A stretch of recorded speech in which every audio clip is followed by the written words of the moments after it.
Welcome back, and in this video we'll be taking a look at how to get a band 7 or higher. So essentially you have to give the examiners what they want. It's kind of like a bit of a game. So you need to play the IELTS game. You need to know what to do and you need to know what not to do. You then need to work out what your areas of weakness are and improve on those areas through practice and studying the band descriptors. Now, we are very lucky because IELTS provide us with these band descriptors, and you can find these online just by Googling IELTS Task 1 Writing Band Descriptors, and you'll be able to find this exact document. So, what is this? Well, this table tells us exactly what we need to do to score the different levels of the IELTS. Now, your IELTS score is broken into 4 sections, and that is task achievement, coherence and cohesion, lexical resource, grammatical range and accuracy. And these different criteria are then broken down into different levels, and each level requires you to do certain things. Now, we're going to be focusing on this band 7, and now we're going to take a look at exactly what you need to do for each of these different marking criteria. First, we're going to take a look at task achievement. Now, task achievement is basically checking whether you have done what the question asks you to do. And that's what covers the requirements of the task means. So you need to read the question carefully and do exactly what it asks. One of those things that you need to do is to present a clear purpose. So that basically means to say why you are writing. And the structure that I will teach you involves the first paragraph of your letter saying why you are writing. We also need to get the correct tone for your letter. Basically, this means choosing a formal or informal style. And we can do that by looking at who we are writing to. And we'll be covering this in a future video. We need to clearly present and highlight the bullet points. Now, as you've seen, you'll be given 3 bullet points to write about, and we need to present our answers to each of those bullet points in paragraphs. And each paragraph will cover one of those bullet points. And we need to develop our paragraphs fully. So we're not writing one sentence, we're going to write 3 to 4 sentences for each of those bullet points. And don't worry, I'll be covering all of this in great detail in future videos, but I'm just giving you an overall look at how we're going to achieve a band 7 here. Some things not to do. We're not going to write about items not requested. So we're not going to make up any extra information that is not relevant to the question. We are not going to forget to think about our audience. The audience is the person we're writing to. The language we use needs to be suitable for that audience.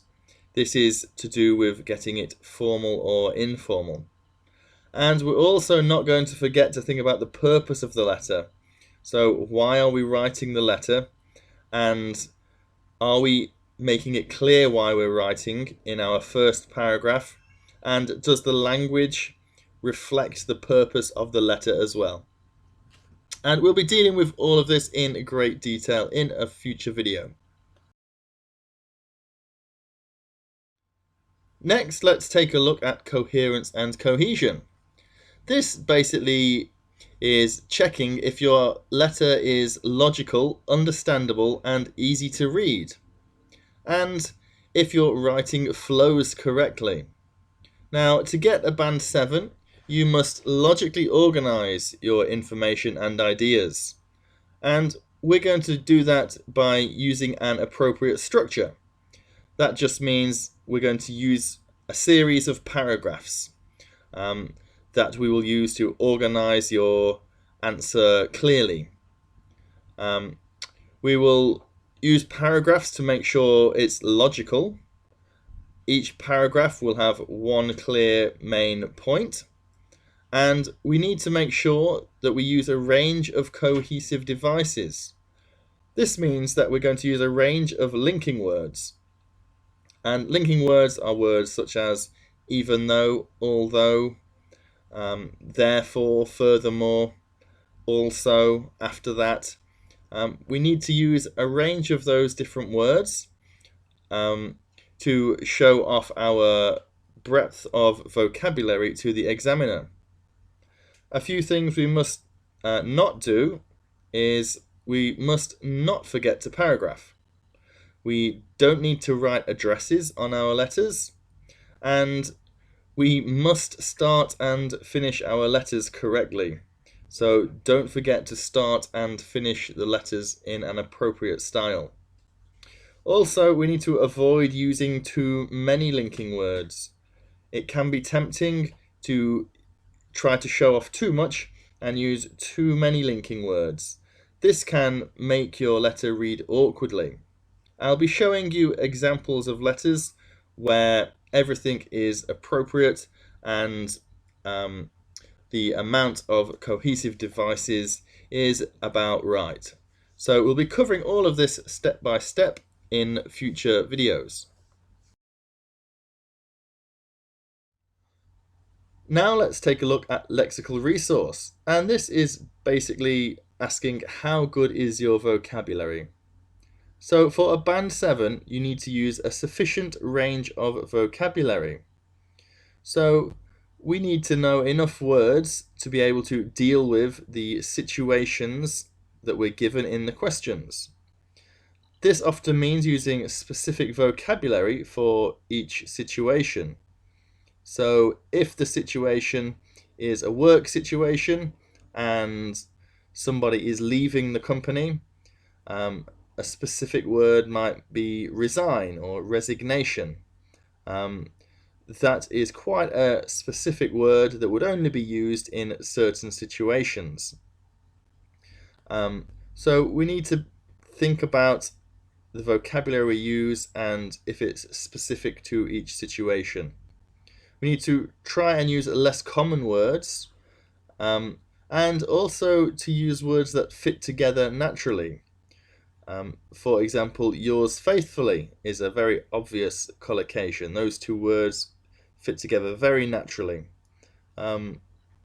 This is what makes native speakers sound natural, because they know what words go together naturally. We'll be looking at some examples later in the course. Some things not to do are you should try not to use so many different words that you start making mistakes. Don't think that just writing lots of different words will get you a higher mark. You have to use these words correctly. So if you don't know the word well enough, then don't use the word. You need to try not to repeat the words where possible. Always try and look for a synonym if you can, or use a paraphrase rather than repeating the same word.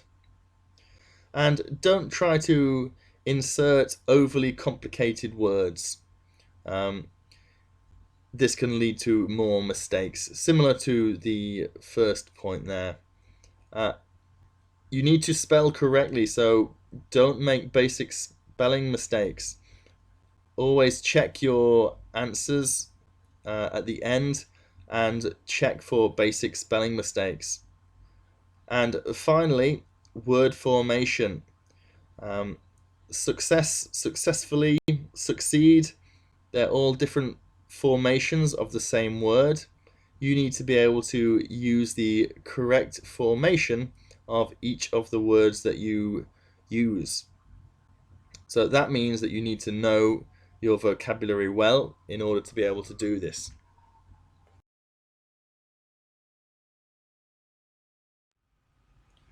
Grammar is the final marking band criteria, and the first thing to note here is that you need to use a variety of complex structures to score a band 7.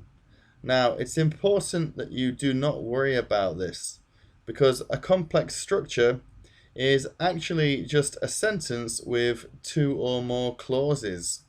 And a clause is just a piece of information, and we join them together using simple words like and, but, therefore, however, even though, therefore. This means that if you are using those types of words, which I can almost guarantee that you are, then you are already writing complex structures. So the danger is that students think they need to write in certain tenses to score highly. That is not correct. You just need to write naturally using whatever language is appropriate to the question. So do not worry about complex structures. You'll see the types of sentences you need to use in the example letters further on in the course. But you do need to write error-free sentences. At least half of your sentences will need to be error-free. So you can do this by checking your work, and also by knowing what your common errors are. So before the test, make sure you've had feedback on some of your essays so you know what types of mistakes you make. Then, when you've written your answer in the test, you know what mistakes to check for when you're looking through your work. A couple of things not to do. As I've mentioned, don't deliberately try to use certain tenses or structures. This will make your writing look awkward, and the examiner will see straight away that you've tried to use the future perfect continuous or the third conditional, and they'll immediately they'll possibly have to lower your band score for using inappropriate language. So don't deliberately try to use certain tenses or structures. And finally, try to avoid making simple mistakes because they will lower your band score, and that simply means you need to check often. After each sentence, it's a good idea to reread it and check it, as well as to check your work at the end as well. So, a quick summary now. You should be aware now that the marking criteria are really important, and make sure you think about those 4 criteria as you look at example letters throughout the rest of this course. You'll also know now that it's really important that you use an effective structure, which is for your coherence and cohesion band score, and we'll be teaching you this in future videos. It's also important that you focus on accuracy first. Your grammar is really important, as too is your spelling. So it's important that you try to get these right. So that means checking your work and not trying to show off using words and grammar that you're not 100% confident with. Just use words, phrases that you are confident with, then you will be accurate. It's important that you also identify your areas of weakness and work on them before the test. And then during the test, you'll know what mistakes you need to check your work for. So you need to think about these things as you're looking at the model answers in the future videos, so you know why things have been written in certain ways, and then you'll be able to repeat the same things. Okay, that's enough for this video.